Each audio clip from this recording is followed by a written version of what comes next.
सबसे पहले हम आपको ये बताएंगे कि भारत और अमेरिका की ट्रेड डील कैसे हुई। इस ट्रेड डील से भारत को क्या फायदा होगा, इसका भारत के कृषि, हमारे किसान, हमारे जो डेयरी उत्पादक हैं, हमारे डेयरी सेक्टर पर क्या असर पड़ेगा। क्या भारत वाकई में रशिया से कच्चा तेल खरीदना बंद कर देगा और क्यों इस ट्रेड डील को भारत की बहुत बड़ी कूटनीतिक जीत माना जा रहा है।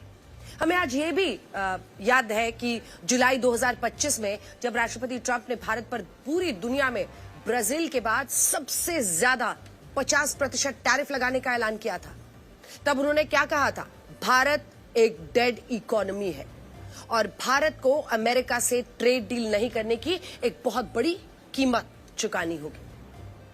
उस वक्त भी हमारे देश में कई नेता ऐसे थे जो न सिर्फ भारत की विदेश नीति पर सवाल उठा रहे थे, बल्कि हाँ में हाँ मिला रहे थे डोनाल्ड ट्रंप के। ये कह रहे थे कि राष्ट्रपति ट्रंप और प्रधानमंत्री मोदी की ऐसी दोस्ती का क्या फायदा जिससे अमेरिका पूरी दुनिया में भारत पर टैरिफ की सबसे ज्यादा दरों को लागू कर रहा है। वो यहां तक कि डोनाल्ड ट्रंप की डेड इकोनॉमी वाले आरोप को भारत में दोहरा रहे थे, लेकिन भारत ने अपनी शर्तों पर कायम रहते हुए धैर्य दिखाया और आज भारत के इसी धैर्य का नतीजा है कि अमेरिका के राष्ट्रपति डोनाल्ड ट्रंप ने भारत के साथ ट्रेड डील पर सहमति बनने की घोषणा की है और प्रधानमंत्री नरेंद्र मोदी ने और भारत ने ट्रेड डील के अंतिम पड़ाव को पार कर लिया है। देखिए,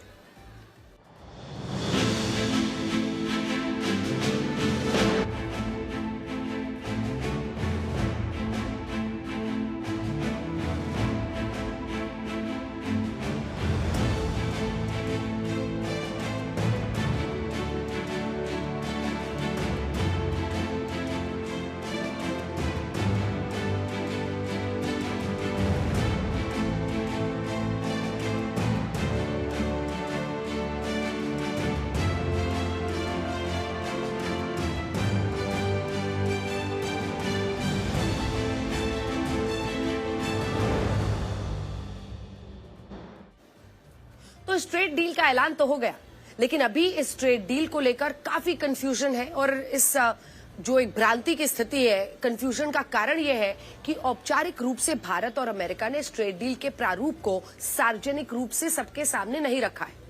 मतलब जो डिटेल्स है वो अभी आनी बाकी है, पॉइंट बाय पॉइंट बात होनी बाकी है, क्योंकि अभी ये बताया जा रहा है कि ये सारी बातें 2 से 3 दिन बाद रिवील की जाएंगी, सामने रखी जाएंगी ज्वाइंट प्रेस कॉन्फ्रेंस में।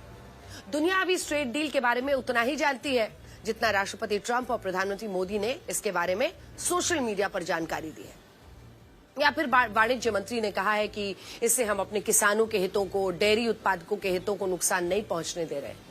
सबसे पहले ये देखते हैं कि राष्ट्रपति ट्रंप के मुताबिक इस ट्रेड डील में क्या तय हुआ है। राष्ट्रपति ट्रंप ने कहा है कि अब तक अमेरिका भारत के सामान पर जो 25% एक रेसिप्रोकल टैरिफ लगा रहा था, अब वो तुरंत प्रभाव से 18% हो जाएगा। यहां बहुत सारे लोग इस बात को लेकर भी कंफ्यूज हो रहे हैं कि जब भारत पर 50% टैरिफ लगाया जा रहा था तो राष्ट्रपति ट्रंप ने 25% टैरिफ को 18% करने का ऐलान क्यों किया।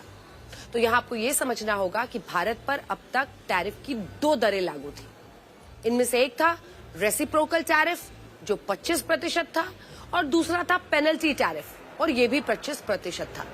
और इस तरह इन दोनों को मिलाकर भारत के सामानों पर 27 अगस्त 2025 से कितना लगता था, 50% का टैरिफ लागू हो गया था। लेकिन अब इस ट्रेड डील के बाद रेसिप्रोकल टैरिफ 25% से कम होकर 18% हो गया है और रशिया से कच्चा तेल खरीदने के लिए अमेरिका ने सजा के तौर पर भारत पर जो 25% पेनल्टी टैरिफ लगाया था उसे भी पूरी तरह से हटा दिया गया है। यानी अब भारत पर 50% टैरिफ की जगह जानते हैं कितना, 18% टैरिफ लागू होगा। अब यहां बड़ी बात क्या है, वो ये है कि कल तक भारत पर पूरी दुनिया में सबसे ज्यादा टैरिफ लग रहा था, लेकिन अब भारत पर 26 देशों के मुकाबले कम टैरिफ लग रहा है। 26 देशों के मुकाबले। इनमें भी अमेरिका के बाजार में जिन देशों के उत्पादों से भारत का कड़ा मुकाबला है, उन देशों पर भारत से ज्यादा टैरिफ लग रहा है, जैसे चाइना, वियतनाम, बांग्लादेश और श्रीलंका। इन सब पर कितना है, 20% टैरिफ लग रहा है। Indonesia, Philippines, Pakistan, Malaysia, Thailand और कंबोडिया पर 19% टैरिफ लग रहा है, जो भारत से 1% ज्यादा है। ब्राजील पर अब भी 50% टैरिफ लग रहा है। सीरिया पर 41%, 41%। लाओस और म्यांमार पर 40%। कनाडा, इराक और सर्बिया पर 35%। अल्जीरिया, लिबिया और दक्षिण अफ्रीका पर 30% और कजाकिस्तान और मेक्सिको पर 25% टैरिफ लग रहा है। अब भारत पर इन देशों से कम टैरिफ लगने का मतलब क्या है? वो मतलब यह है कि हमें कीमतों के मामले में एक बहुत बड़ा फायदा, एडवांटेज मिलेगा। जैसे आईटी सर्विसेज, सॉफ्टवेयर डेवलपमेंट और एआई सपोर्ट में अभी चाइना, फिलीपींस और मेक्सिको का दबदबा है। लेकिन अब इन देशों से कम टैरिफ होने के कारण भारत को एक फायदा होगा और भारत इस क्षेत्र में अपनी पहुंच बढ़ा सकता है। और यहां पर हम कंपटीशन में आगे बढ़ने का एक बेहतरीन मौका हमारा इंतजार कर रहा है। इसी तरह सबसे ज्यादा लोगों को लग रहा है, एक्सपर्ट्स को, कि टेक्सटाइल यानी कपड़े और कॉटन गारमेंट्स में भारत का मुकाबला जो है बांग्लादेश, वियतनाम, चाइना, मेक्सिको, इन सभी देशों से है। यहां पर एक बहुत बड़ा फायदा भारत का इंतजार कर रहा है, क्योंकि अब इन सभी देशों के मुकाबले भारत पर कम टैरिफ लगेगा। इसीलिए भारत अमेरिका को अपना टेक्सटाइल एक्सपोर्ट बढ़ा सकता है। और जानते हैं इससे भारत के कितने लोगों को फायदा हो सकता है? इससे भारत के 4.5 करोड़ लोगों को फायदा हो सकता है, जो भारत के कपड़ा उद्योग में काम करते हैं। इसके अलावा आप इस लिस्ट को भी देखिए। भारत के श्रिम्प्स यानी झींगों पर अब तक कुल मिलाकर 60% टैरिफ लग रहा था। ऑर्गेनिक केमिकल्स पर 54% टैरिफ लग रहा था। कार्पेट्स पर भी 52.9% टैरिफ लग रहा था। फर्नीचर, बेडिंग और मैट्रेसेस पर 52.3% टैरिफ लग रहा था। डायमंड यानी हीरा, सोना और कीमती रत्नों पर 52.1% टैरिफ लग रहा था। मशीनरी और मैकेनिकल अप्लायंसेस पर 51.3% टैरिफ लग रहा था। और वाहनों से जुड़े जो स्पेयर पार्ट्स हैं उन पर 26% टैरिफ लग रहा था। लेकिन आज से इन सभी सामानों पर 18% टैरिफ लगेगा और आप यकीन मानिए, इससे अमेरिका को भारत का निर्यात ऐतिहासिक रूप से बढ़ने वाला है। ऐसा हम इसलिए भी कह रहे हैं क्योंकि जब इन्हीं सामानों पर 50% से ज्यादा टैरिफ लग रहा था, तब भी अमेरिका को भारत का निर्यात कम नहीं हुआ था। अप्रैल से नवंबर महीने के बीच भारत के निर्यात में साल दर साल 11.3% की वृद्धि हुई है। इसके अलावा पिछले साल से तुलना करें तो साल 2024 में अमेरिका को भारत का कुल निर्यात 7,87,000 करोड़ रुपए का था। लेकिन साल 2025 में जब 27 अगस्त से भारत पर 50% टैरिफ लागू रहा, तब भारत का अमेरिका को यही निर्यात नवंबर महीने तक 8,57,000 करोड़ रुपए रहा, जो 2024 के मुकाबले 9.3% ज्यादा है। इसके अलावा राष्ट्रपति ट्रंप ने सोचा था कि वो भारत पर टैरिफ का एक दबाव बनाएंगे तो भारत का निर्यात कम होकर हमारी अर्थव्यवस्था को नुकसान पहुंचाएगा। और ठीक वही बात देश के अंदर भी कई लोग एको कर रहे थे। ट्रंप की हर बात उन्हें जादू का मंत्र और बिल्कुल अटूट सत्य दिखाई दे रही थी और अपनी अर्थव्यवस्था पर वो विश्वास करने को तैयार नहीं थे। लेकिन हकीकत में इन तमाम डूम्सडे सेयर्स के लिए परिस्थितियां अनुकूल नहीं रही और हकीकत में इस दौरान ऐसा कुछ नहीं हुआ जो डूम्सडेयर्स कह रहे थे। अगस्त 2025 में जब भारत पर 50% टैरिफ लागू हुआ, तब अमेरिका को भारत का निर्यात था 71,185 करोड़ रुपए और नवंबर 2025 में भी ये लगभग इतना ही बना रहा। और यही कारण है कि अमेरिका को आखिरकार झुकना पड़ा और भारत पर लगाए गए रेसिप्रोकल टैरिफ को 18% पर लाना पड़ा। हालांकि यहां पाकिस्तान के बूट पॉलिश प्रधानमंत्री शहबाज शरीफ और फील्ड मार्शल आसिम मुनीर को भी देखिए, जिन्होंने टैरिफ कम कराने के लिए राष्ट्रपति ट्रंप की खूब चापलूसी की। क्या नहीं किया। और आप ये समझिए कि पाकिस्तान अमेरिका के साथ ट्रेड डील करने के लिए राष्ट्रपति ट्रंप के सामने पूरी तरह नतमस्तक झुक गया था। लेकिन सोचिए, पाकिस्तान को इस चापलूसी से क्या ही मिला। आज अमेरिका पाकिस्तान पर 19% टैरिफ लगा रहा है और भारत पर 18% टैरिफ। यहां रशिया की बात भी जरूरी है, क्योंकि राष्ट्रपति ट्रंप ने दावा किया है कि उनकी प्रधानमंत्री मोदी से फोन पर जो बातचीत हुई है, उस बातचीत में यूक्रेन युद्ध का मुद्दा भी शामिल था और राष्ट्रपति ट्रंप के मुताबिक भारत ने वादा किया है कि वो रशिया से कच्चे तेल की खरीद को बंद कर देगा और इसकी जगह अमेरिका और वेनेजुएला से कच्चे तेल का आयात करेगा। राष्ट्रपति ट्रंप के इस दावे की भारत ने अब तक औपचारिक रूप से तो कोई पुष्टि नहीं की है और प्रधानमंत्री मोदी ने भी अपने बयान में कहा, कहीं ऐसा नहीं लिखा है कि भारत रशिया से कच्चा तेल खरीदना बंद कर देगा। हालांकि इसके बावजूद राष्ट्रपति ट्रंप के इस दावे पर हमारे देश में काफी हंगामा हो रहा है और कांग्रेस समेत लगभग जितने भी विपक्षी दल हैं, सभी विपक्षी दलों के नेता ये कह रहे हैं कि क्या भारत ने इस ट्रेड डील को करने के लिए रशिया से अपने संबंधों को किनारे रख दिया है।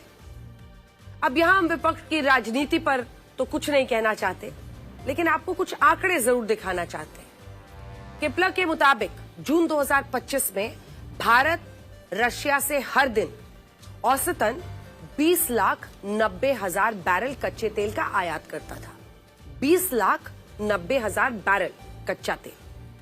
और इसका कारण यह था कि उस वक्त रशिया में हमें कच्चे तेल की कीमतों में जबरदस्त डिस्काउंट दे रहा था रशिया। और ये डिस्काउंट जानते हैं कितना था? प्रति बैरल $20 से ज्यादा का डिस्काउंट। $20 का मतलब ये हुआ कि हमें प्रति बैरल कच्चे तेल पर 1800 रुपए का डिस्काउंट मिल रहा था।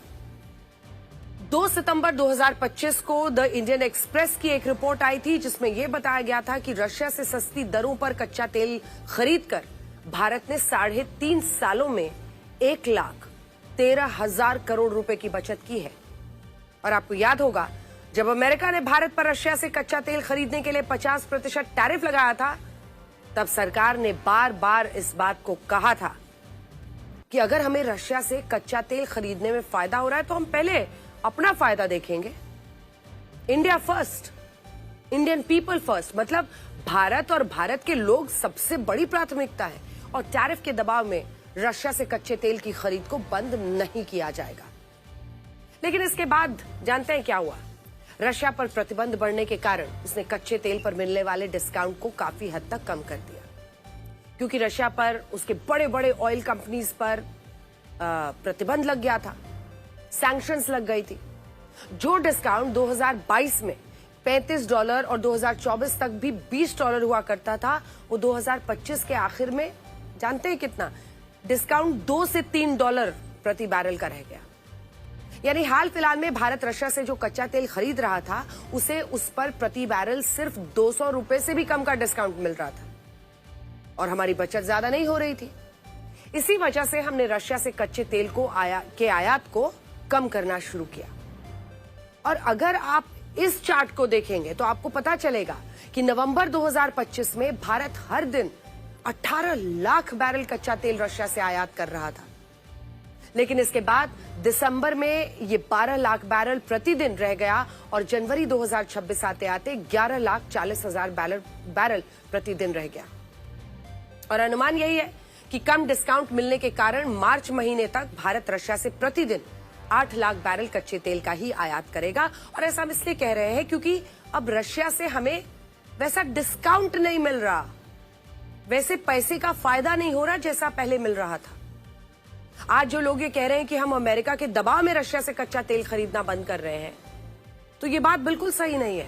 सच्चाई ये है कि हम सिर्फ अपना फायदा देख रहे हैं और होना भी यही चाहिए। हमारी जगह रशिया भी होता तो वो भी यही करता। जहां से उसे सस्ता कच्चा तेल मिलेगा वहीं से लेता, भारत भी वहीं से सस्ता कच्चा तेल लेगा जहां उसे फायदा होगा। हमने कभी भी रशिया के साथ कच्चे तेल की खरीद किसी करार के साथ शुरू नहीं की थी। हम रशिया से कच्चा तेल तभी तक खरीद रहे थे जब तक हमें इसमें फायदा हो रहा था। लेकिन आज जब हमें इसमें ज्यादा डिस्काउंट नहीं मिल रहा है तो हम इन देशों को भी देखेंगे, तलाश रहे हैं जिनसे कच्चा तेल खरीदकर भारत की बचत हो, भारत का फायदा हो।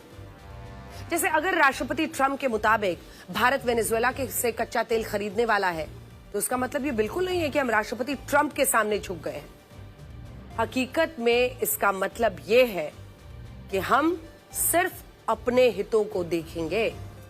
जहां से सस्ता कच्चा तेल मिलेगा, जहां से भारत को फायदा होगा, भारत की जनता को फायदा होगा, सौदा वहीं करेंगे। और जो नेता इस पर शोर मचा रहे हैं वो इस बात को जानते ही नहीं है कि भारत यूक्रेन युद्ध से पहले इराक, सऊदी अरब, और यूएई के बाद चौथे नंबर पर सबसे ज्यादा कच्चा तेल वेनेजुएला से ही खरीदता था भारत, यूक्रेन युद्ध से पहले।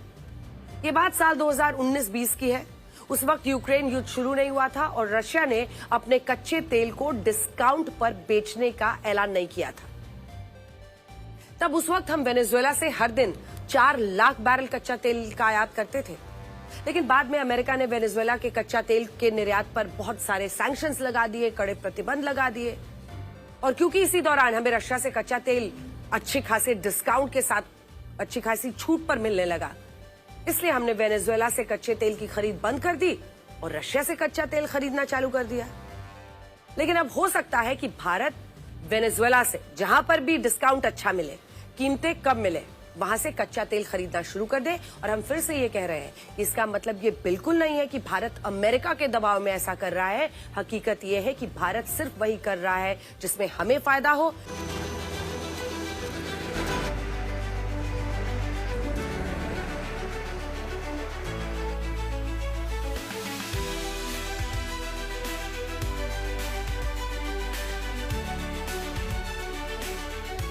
Here's the problem. You know the problem. They're purchasing Russian oil. I don't want them purchasing Russian oil. And they've got to stop immediately. It's not fair to us. They're purchasing Russian oil and we have to, do things now. A friend of mine, we have a great relationship. He just said that 2 days ago, as you know. We have a great relationship. No, we were not happy with him buying oil from Russia, because that lets Russia continue on with this ridiculous war where they've lost 1.5 million people, by the way. Russia's lost 1.5 million people, soldiers mostly. This is a war that should have never started, but it's a war that Russia should have won in the first week, and they're going into the 4th year. And I want to see it stop. So I was not happy that India was buying oil. And he assured me today that they will not be buying oil from Russia.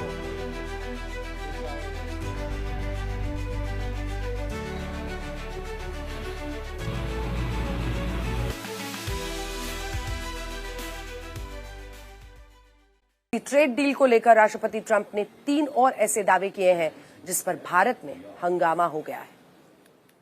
इनमें पहले दावे में राष्ट्रपति Trump ने यह कहा है कि इस ट्रेड डील के तहत भारत अमेरिका के सामान पर लगने वाले टैरिफ को धीरे धीरे खत्म करेगा, और न सिर्फ खत्म करेगा बल्कि इसमें टैरिफ को लेकर जो अड़चनें आती हैं उन्हें भी हटाया जाएगा ताकि अमेरिकी सामान भारत में आसानी से आ सके। अब भारत सरकार ने राष्ट्रपति ट्रंप के इस दावे की अभी तक पुष्टि नहीं की है, लेकिन इसके बावजूद भारत के विपक्षी नेता इस पर चिंता जता रहे हैं। उनका ये कहना है कि अगर अमेरिका का सामान भारत में 0 टैरिफ पर बिकने लगा, तब तो भारत की जो घरेलू इंडस्ट्री है, जो घरेलू उद्योग है, उन्हें सरकार बचा नहीं पाएगी। कैसे बचाएगी? और क्या ये घरेलू उद्योग बर्बाद नहीं हो जाएंगे? उदाहरण के लिए आप इसे ऐसे समझिए कि अगर आपको अमेरिका का कैलिफोर्निया सेब, जो सेब वहां कैलिफोर्निया का है, या अमेरिका के बादाम, आपने सुना होगा कैलिफोर्नियन आमंड, उसकी बड़ी चर्चा होती है, या अमेरिका में बनी हार्ले डेविडसन की बाइक भारत में उतने ही दाम पर मिलने लगे जितने दाम में अभी आपको भारत में बनी 500 सीसी की रॉयल एनफील्ड की बाइक मिलती है, या जितने दाम में आपको भारत के किन्नौर या कश्मीर का सेब मिलता है, तो अमेरिका के सामान के सामने भारत का अपना सेब कैसे मुकाबला करेगा? और क्या इससे हमारी घरेलू इंडस्ट्री को नुकसान नहीं होगा? अब ये चिंता जायज तो है, लेकिन यहां हमें पूरी जानकारी आने का इंतजार करना होगा और ये समझना होगा कि भारत अमेरिका के किन सामानों पर धीरे धीरे टैरिफ को 0 करेगा, और क्या इसमें कोई शर्त या कोटा सिस्टम भी लागू होगा? जैसे क्या ये हो सकता है कि अमेरिका का किस श्रेणी में कितना प्रतिशत सामान कम टैरिफ की दरों में आएगा और बाकी के सामान पर पहले की तरह ज्यादा टैरिफ ही लागू रहेगा? ये सब कुछ तभी स्पष्ट हो सकता है जब सरकार इसके बारे में विस्तृत जानकारी देगी। डील की, इस पूरे ट्रेड डील की डिटेल सामने आएंगी, और हमें सूत्रों से पता चला है कि सरकार ने इस ट्रेड डील में ऐसे किसी भी सेक्टर में अमेरिका के उत्पादों पर 0 टैरिफ करने का वादा नहीं किया है जिससे भारत की घरेलू इंडस्ट्री को नुकसान हो, किसानों को या फिर डेयरी उत्पादकों को।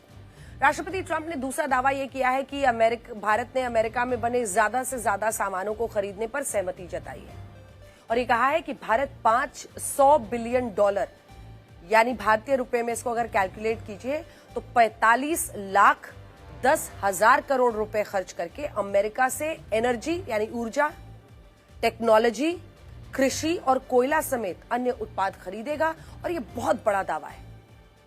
और इस दावे की भी अभी भारत सरकार ने पुष्टि नहीं की है। यहाँ सोचने वाली बात यह है कि जब हमारे पूरे देश का सालाना बजट ही 53,47,000 करोड़ रुपए का है, तब क्या हम 45 लाख करोड़ रुपए का सामान अकेले अमेरिका से खरीद सकते हैं? अकेले मतलब सोचिए, तो हमारा सालाना बजट जो है भारत का, वो है 53,47,000 करोड़ रुपए। तो क्या हम 45 लाख करोड़ रुपए का सामान अकेले अमेरिका से खरीद सकते हैं? और क्या ये संभव है? तो इस मुद्दे पर भी गलतफहमी पैदा करने की कोशिश हो रही है, और हमें पता चला है कि भारत अगले 5 सालों में ये 45 लाख करोड़ रुपए का निवेश और व्यापार अमेरिका के साथ कर सकता है, और इस दौरान अमेरिका के बाजार में भारत के कई सामानों पर जीरो ड्यूटी की सुविधा मिल सकती है, जिससे भारत का सामान अमेरिका के बाजार में सस्ता पड़ेगा, भारतीय कंपनियों को फायदा होगा, हमारी लागत भी घटेगी। इसके अलावा आज अमेरिका के कृषि मंत्री ब्रुक रॉलिंस के एक बयान पर बहुत विवाद हो रहा है, ये भी आपको देखना होगा। इसमें उन्होंने अमेरिका और भारत के बीच हुई ट्रेड डील के लिए राष्ट्रपति ट्रंप को धन्यवाद देते हुए लिखा है कि उन्होंने एक बार फिर से अमेरिका के किसानों के लिए बड़ी उपलब्धि हासिल की है। और इस पोस्ट में वो आगे ये भी लिखती हैं कि अमेरिका के कृषि उत्पादों को अब भारत के बाजार में सीधी पहुंच मिलेगी, और इससे अमेरिका के किसानों की आमदनी में इजाफा होगा। और इसमें यह भी लिखा है कि कृषि जो उत्पाद हैं, उनमें अब तक अमेरिका को भारत के साथ 11,000 करोड़ रुपए का घाटा हो रहा था, लेकिन इस ट्रेड डील के बाद इस घाटे को कम करने में मदद मिलेगी, और वो इसे अमेरिका फर्स्ट की बहुत बड़ी जीत बताती है। इस बयान को लेकर अब भारत में काफी घमासान मचा है। विपक्षी नेता ये कह रहे हैं कि इस ट्रेड डील के लिए भारत सरकार ने अपने किसानों के हितों की अनदेखी कर दी है, और क्या भारत ने अपने कृषि सेक्टर को अमेरिकी उत्पादों के लिए खोल दिया है? और ये सवाल इसलिए भी पूछा जा रहा है क्योंकि ग्रामीण भारत की 70% आबादी आज भी भारत में कृषि क्षेत्र पर निर्भर करती है, और ऐसे में विपक्ष ये सवाल उठा रहा है कि अगर भारत में अमेरिका के किसानों के उत्पाद बेचे जाएंगे, तो भारत के किसानों की फसलें, उनका उत्पाद कौन खरीदेगा? और क्या भारत सरकार से इस मामले में कोई चूक हो गई है? तो यह असल में 2 चीजें आपको समझनी होंगी। पहली बात तो ये कही जा रही है कि इस ट्रेड डील पर अपने किसानों को खुश करने के लिए अमेरिका के कृषि मंत्री ब्रुक रॉलिंस ने बढ़ा चढ़ाकर ये सारी बातें लिखी हैं। और दूसरी बात यह है कि सूत्रों के जरिए सरकार ने हमें बताया है कि भारत के कृषि और डेयरी सेक्टर को पूरी तरह इस ट्रेड डील से सुरक्षित रखा है। और सूत्रों के हवाले से क्या, खुद वाणिज्य मंत्री सामने आए। जिन मामलों में पहले भी अमेरिकी किसानों के उत्पादों को प्रवेश की इजाजत नहीं मिली थी, उन मामलों को अब भी सरकार ने प्रोटेक्ट करके रखा है, सुरक्षित रखा है। इसके अलावा यहाँ बहुत सारे लोग ये गलतफहमी भी पैदा कर रहे हैं कि अब तक अमेरिका कृषि क्षेत्र में भारत को किसी उत्पाद का निर्यात नहीं करता था, जबकि ये दावा पूरी तरह गलत है। अगर आप इस ग्राफिक्स को देखेंगे, साल 2024 में भारत ने 27 करोड़ 46 लाख किलोग्राम बादाम, अखरोट, काजू, पिस्ता, हेजलनट और पीकन अमेरिका से आयात किया था। इसके अलावा 2024 में ही हमने 7 करोड़ 64 लाख किलोग्राम कपास, 8 करोड़ 44 लाख किलोग्राम दालें, 20 lakh cooking oil, 1 crore 58 lakh kilogram dairy product, 4 crore kilogram फल, 3 crore 40 lakh kilogram soybean oil America से आयात किया था। और इससे आप ये समझ पाएंगे कि अमेरिका से भारत कृषि और डेयरी से जुड़े उत्पाद खरीदता रहा है, लेकिन इसी के साथ हमने अमेरिका पर कड़े टैरिफ और बाकी कृषि और डेयरी उत्पादों की बिक्री पर रोक लगा रखी है, और ये रोक अब भी जारी रहेगी। और इसका ऐलान खुद, जैसा मैंने आपको पहले भी बताया, केंद्रीय वाणिज्य मंत्री पीयूष गोयल ने किया है। और उनका कहना है कि विपक्ष झूठे आरोप लगा रहा है और भारत के कृषि और डेयरी सेक्टर को इस ट्रेड डील के दायरे से बाहर रखा गया है। सुनिए। पूरा देश इस बात को समझता है, इस बात का उनको आकलन है, और यूएस ट्रेड डील में भी भारत के जो सेंसिटिव सेक्टर्स हैं, एग्रीकल्चर को लेके, डेयरी को लेके, उनको संरक्षित किया गया है। राहुल गांधी जी को क्या मिर्ची लगती है? राहुल गांधी जी को देश की प्रगति से नफरत है? राहुल गांधी जी को हमारी बहनों से, हमारे युवा युवतियों से कोई कोई नाराजगी है जो उनका उज्जवल भविष्य उनसे देखा नहीं जाता है? उन्होंने जवाब देना पड़ेगा देश की जनता को कि इस नकारात्मक सोच के पीछे वो क्या चाहते हैं। और मित्रों, मैं पूरी तरीके से निंदा करता हूं राहुल गांधी जी और उनके सभी पार्टी और मित्र पक्ष के नेताओं का, जो इस प्रकार की ओछी सोच, नकारात्मक सोच फैलाने का पाप कर रहे हैं। पीयूष गोयल ने राहुल गांधी पर देश को भ्रमित करने का भी आरोप लगाया, जबकि राहुल गांधी ने कहा है कि प्रधानमंत्री मोदी ने दबाव में आकर इस ट्रेड डील को अपनी सहमति दी है। और सोचिए, ये भी कैसी राजनीति है कि आज जब इस ट्रेड डील पर हमारे देश में चर्चा होनी चाहिए थी, इस पर गर्व करना चाहिए था, इस पर पॉलिटिक्स, सियासत हो रही है। हमारे देश के नेता 50% टैरिफ में भी सियासत ढूंढ लेते हैं, और जब 18% टैरिफ हो जाए तब भी सियासत ढूंढ लेते हैं।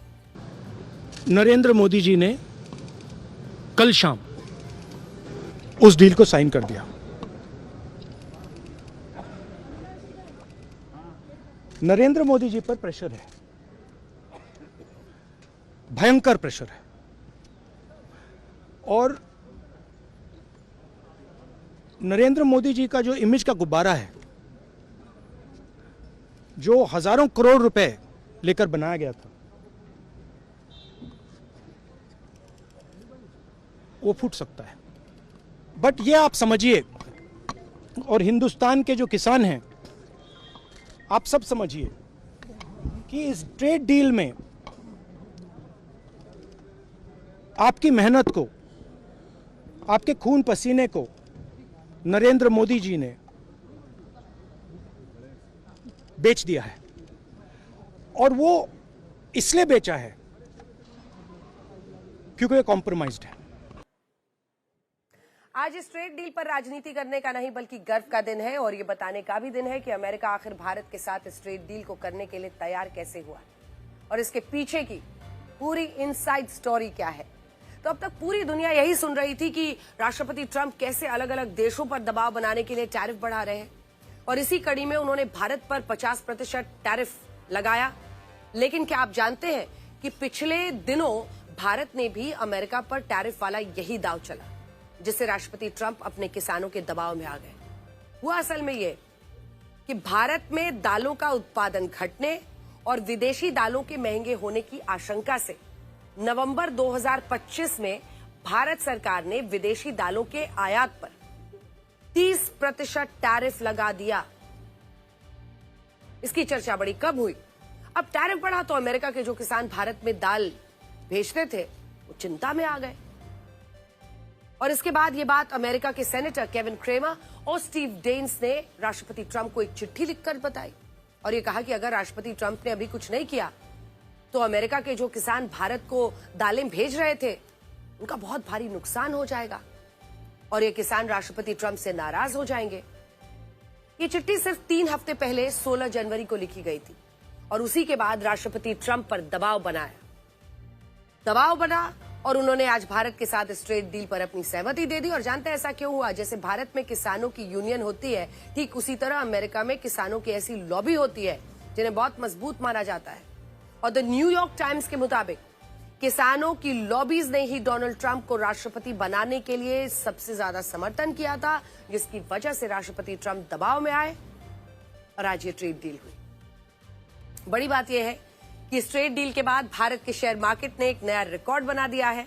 आज सेंसेक्स 2072 पॉइंट मजबूत होकर 83,739 के स्तर पर पहुंचा, जबकि निफ्टी में भी 639 अंकों की मजबूती आई और ये भी 25,727 के स्तर पर बंद हुआ। और जानते हैं इस ट्रेड डील के कारण आज शेयर मार्केट में निवेशकों ने कितने पैसे कमाए हैं? आज शेयर बाजार में निवेशकों को 12 लाख करोड़ रुपए का फायदा हुआ है, और ये पैसा नेपाल जैसे 3 देशों की कुल अर्थव्यवस्था के बराबर है, जबकि इतने ही 12 लाख करोड़ रुपए में पाकिस्तान के 2 बजट समा सकते हैं। खैर, शेयर मार्केट की जो बात, अब आप ये देखिए कि भारत के लोग इस ट्रेड डील के बारे में क्या सोच रहे हैं। इस पर सी वोटर ने मुंबई में एक सर्वे किया है, जिसमें 18 साल से ऊपर के लोगों से फोन पर बातचीत करके इस ट्रेड डील को लेकर कुछ सवाल पूछे गए, और इस सर्वे में आप ये समझ पाएंगे कि इस ट्रेड डील को लेकर लोगों का क्या मूड है। इस सर्वे का पहला सवाल तो ये था कि क्या अमेरिका के साथ ट्रेड डील मोदी सरकार की बड़ी सफलता है, जिस पर 54.1% लोगों ने ये कहा कि वो इसे मोदी सरकार की कामयाबी के रूप में देखते हैं, जबकि 36.6% ने कहा कि इसे सफलता नहीं मानते। दूसरा सवाल, क्या इस ट्रेड डील से भारत के निर्यात में वृद्धि होगी, जिस पर लगभग 60%, 59.8% लोगों ने कहा उन्हें लगता है इस डील से भारत का एक्सपोर्ट बढ़ेगा, जबकि 23.6% लोगों ने असहमति जताई, नहीं ऐसा नहीं होगा। इसी सर्वे में ये सवाल भी पूछा गया कि इस ट्रेड डील से भारत को ज्यादा फायदा होगा या अमेरिका को ज्यादा फायदा होगा, जिस पर सबसे ज्यादा 30.6% लोगों ने ये कहा कि इस डील से दोनों देशों को फायदा होगा।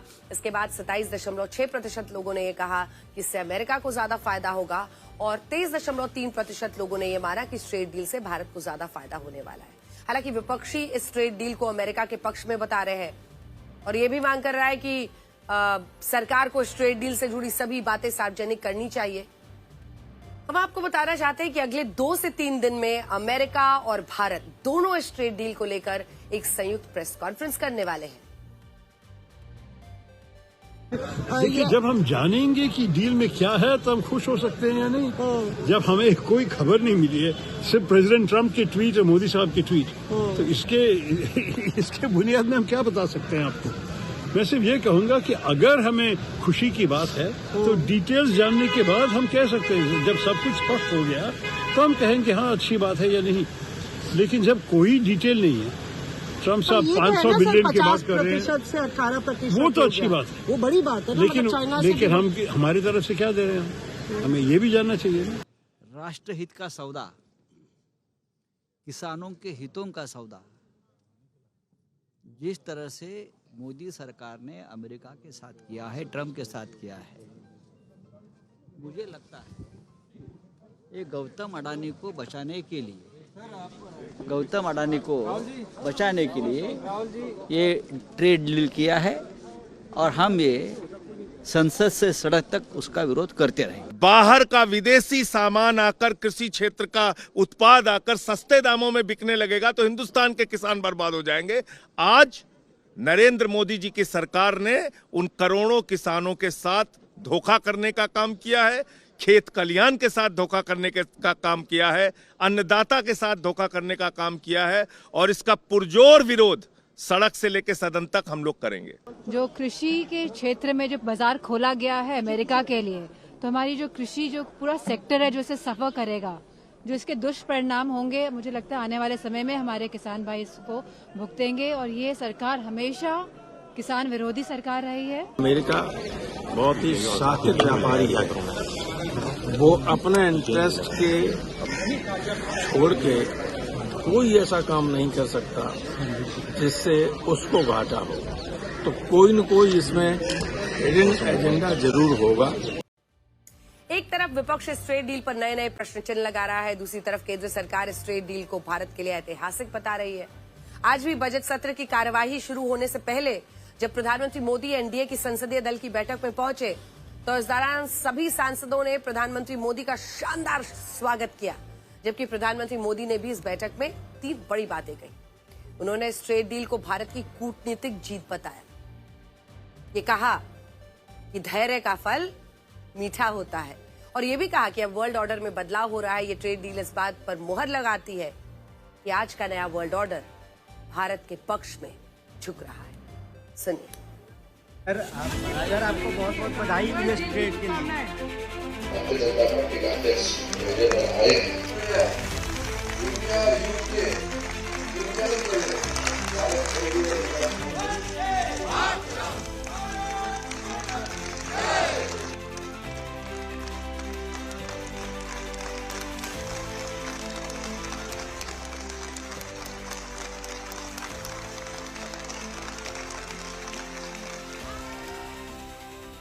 India EU free trade agreement का 1 सप्ताह के अंदर फिर कल अमेरिका का साथ में जो एग्रीमेंट हुए और जो अनाउंसमेंट हुए टैरिफ में कटौती का, उसको लेकर के देश भर में उत्साह है। तो सांसदों में बहुत उत्साह थे। आज एनडीए पार्लियामेंट्री पार्टी में आदरणीय प्रधानमंत्री नरेंद्र मोदी जी को अभिनंदन किया और उनका मार्गदर्शन में जो ऐतिहासिक ट्रेड डील्स हासिल किए हैं उसके लिए बधाई भी दी है। हमारे देश में अब भी कुछ नेता और लोग ऐसे हैं जिन्हें ये बात हजम ही नहीं होती कि अब आज का वर्ल्ड ऑर्डर भारत के पक्ष में मुड़ रहा है। लेकिन ऐसे लोगों को आज हम आईएमएफ की एक नई रिपोर्ट के बारे में बताना चाहते हैं जो ये कहती है कि वित्त वर्ष 2026-27 में पूरी दुनिया की रियल जीडीपी ग्रोथ में भारत की हिस्सेदारी अमेरिका से भी ज्यादा है। इसके मुताबिक दुनिया की रियल जीडीपी ग्रोथ में सबसे ज्यादा 26.6% का जो योगदान है वो अकेले चीन का होगा। दूसरे नंबर पर 17% का योगदान भारत का होगा और अमेरिका इस बार तीसरे नंबर पर खिसक गया है।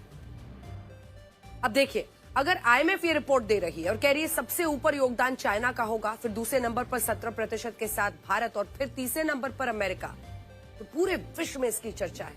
दुनिया की रियल जीडीपी ग्रोथ में अमेरिका की हिस्सेदारी 9.9% होगी। यहां रियल जीडीपी ग्रोथ का मतलब क्या है? ये नहीं है कि भारत की अर्थव्यवस्था अमेरिका की अर्थव्यवस्था से बड़ी हो जाएगी, नहीं, हम चौथे नंबर पर ही हैं। बल्कि इसका मतलब यह है कि इस साल दुनिया की जो रियल जीडीपी जितनी बढ़ेगी उसमें किस देश की बढ़त का कितना हिस्सा होगा, और इस मामले में भारत अब की बार अमेरिका से आगे रहने वाला है। आज यहां भारत की उस कूटनीति की भी बात करना चाहते हैं जिसे दुनिया डक डिप्लोमेसी बता रही है। आपने देखा होगा कि जब डक यानी बतख पानी में तैरती है तो ऊपर से बहुत शांत स्थिर दिखती है, पानी के नीचे उसके पैर बहुत तेजी से चल रहे होते हैं। अब देखिए, डक डिप्लोमेसी, कई बार इसको अगर आप शाब्दिक अर्थ लें तो अगर सामने से कोई शॉट आ रहा है तो डक कर जाना और बेवजह का उस पर वापस शोर नहीं मचाना, हल्ला गुल्ला नहीं करना, वापस अटैक नहीं करना, डक करके जाने देना, वो भी डक डिप्लोमेसी है। लेकिन अगर आप देखिए तो कूटनीतिक रणनीति को भी कहते हैं जिसमें कोई देश बाहर से शांति, संतुलन, सौहार्द दिखाता है, अंदर अंदर बहुत आक्रामक, सक्रिय, एक्टिव और तेज रणनीति पर काम कर रहा हो। अमेरिका के मामले में भी भारत ने डक डिप्लोमेसी से काम किया। राष्ट्रपति ट्रंप ने भारत का उकसाने की कई कोशिशें की, भारत को डेड इकोनॉमी कहा, बार बार कहते रहे कि मैंने सीज फायर कराया, ट्रेड डील के लिए उन्होंने सीज फायर किया, लेकिन भारत ने प्रत्यक्ष रूप से अमेरिका और राष्ट्रपति ट्रंप के दावों पर कोई बड़ा पलटवार नहीं किया। भारत ने अमेरिका के दबाव को खारिज करते हुए लोकतांत्रिक तरीके से अमेरिका को अपनी मजबूत स्थिति का एहसास कराया। और जिस तरह कहते हैं ना, बतख बाहर से शांत लेकिन पैर के नीचे बहुत आक्रामक, उसी अंदाज में हम शांति बाहर दिखाते रहे, संयम दिखाते रहे, लेकिन अंदर ही अंदर एक्टिव होकर संवाद करते रहे, क्योंकि प्राथमिकताएं स्पष्ट थी, दीर्घकालिक लक्ष्य थे, लॉन्ग टर्म गोल्स। भारत की सबसे बड़ी उपलब्धि ये रही कि हमने साल 2021 से अब तक कुल 9 देशों के साथ ट्रेड डील की है, जिनमें पिछले हफ्ते 27 जनवरी को भारत ने यूरोपियन यूनियन के 27 देशों के साथ मदर ऑफ ऑल डील्स का ऐलान किया। और माना जा रहा है कि इस फ्री ट्रेड एग्रीमेंट से भी राष्ट्रपति ट्रंप पर दबाव बढ़ा। उन्होंने ठीक एक हफ्ते बाद भारत के साथ ट्रेड डील पर अपनी सहमति दी। यहां भारत के लिए अच्छी बात यह है कि अब हमारे पास यूरोपियन यूनियन के 27 देशों का विशाल बाजार भी है। हमने इंग्लैंड जैसे देश के साथ भी फ्री ट्रेड एग्रीमेंट किया हुआ है और अमेरिका जैसे देश के साथ भी ट्रेड डील हो चुकी है, जिससे अब हमारे सामने ये संकट नहीं है कि भारत के उत्पादों का बाजार कैसे मिलेगा। अब सवाल यह है कि इस अवसर के भारत के लोग जो है इस अवसर में कितना फायदा उठाते हैं। जी हां, अब मौका इस देश और देशवासियों के लिए है, हर किसी के लिए है जो एक बिजनेस करना चाहता है, जो मैन्युफैक्चरिंग करना चाहता है। यूएस के साथ जो डील आप बता रहे हैं, जितने आप आशावान इस डील को लेकर थे उतने ही वो भी हैं कि जल्दी हो जाएगा। और हमारे रिश्ते इतने मजबूत हैं यूनाइटेड स्टेट्स के साथ, और हर क्षेत्र में, चाहे डिफेंस पार्टनरशिप हो, चाहे हमारे आर्थिक पार्टनरशिप हो, निवेश की पार्टनरशिप हो, एक प्रकार से दोनों डेमोक्रेसीज विश्व के बहुत प्रमुख स्तंभ हैं विश्व की अर्थव्यवस्था के, और यूएसए और भारत के बीच एक अच्छा एग्रीमेंट हो, ये दोनों देशों के लाभ के। आप ट्रेड के एंगल से, चूंकि आप कॉमर्स मिनिस्टर हैं, आप ये कहेंगे, लेकिन यही बात अगर एक्सटर्नल अफेयर्स मिनिस्टर से पूछा जाए तो उनके लिए दिक्कत होगी कि डोनाल्ड ट्रंप सीज फायर को लेकर लगातार जो ये कर रहे हैं, वो आपको नहीं लगता इसमें कहीं बाधा है? मुझे लगता है कि कूटनीति को डॉक्टर जयशंकर देखते हैं, मैं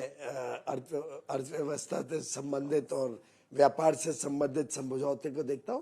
मैं अपने एरिया को इंडिपेंडेंटली संभालता हूं और एक इंडिपेंडेंटली अच्छा फ्री ट्रेड डील डिलीवर करूंगा।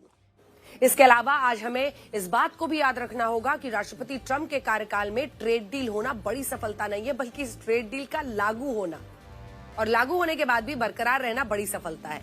ऐसा हम इसलिए भी कह रहे हैं क्योंकि अमेरिका ने यूरोपियन यूनियन के साथ भी जुलाई 2025 में ट्रेड डील की थी, लेकिन इसके बाद राष्ट्रपति ट्रंप की ग्रीनलैंड को लेकर नई नई धमकियां शुरू हो गई। यूरोपियन यूनियन की संसद ने इस ट्रेड डील को स्थगित कर दिया और यही दक्षिण कोरिया के साथ भी हो रहा है। दक्षिण कोरिया ने पिछले साल अमेरिका के साथ ट्रेड डील की थी, लेकिन अब राष्ट्रपति ट्रंप दक्षिण कोरिया पर यह आरोप लगा रहे हैं कि यह डील में तय शर्तों का पालन नहीं कर रहा है, इसलिए दक्षिण कोरिया पर टैरिफ को 15% से बढ़ाकर 25% किया जा सकता है। इसीलिए हम कह रहे हैं जब तक डोनाल्ड ट्रंप के साथ मामला ठीक चलता रहे तो फिर गनीमत बनाइए, कब वो किस बात पर कुछ पलट दे बहुत मुश्किल है। एग्जाम्पल है ना यूरोपियन यूनियन का, एग्जाम्पल है दक्षिण कोरिया का। यूरोप के उन 8 देशों पर राष्ट्रपति ट्रंप अतिरिक्त 10% टैरिफ लगाने का ऐलान कर चुके हैं जिन्होंने ग्रीनलैंड के मुद्दे पर अमेरिका का विरोध किया, फिर डावोस में गए, फिर पलट गए। इससे आप ये समझ पाएंगे कि राष्ट्रपति ट्रंप के कार्यकाल में ट्रेड डील होने के बाद भी कई देशों के लिए मुसीबत कम नहीं हुई है। हालांकि अमेरिका ने अब तक जितने भी देशों के साथ ट्रेड डील की, उनमें भारत अकेला ऐसा देश है जो कई दबावों में झुका नहीं, अपनी शर्तों पर इस डील को अंतिम पड़ाव पर लेकर आया।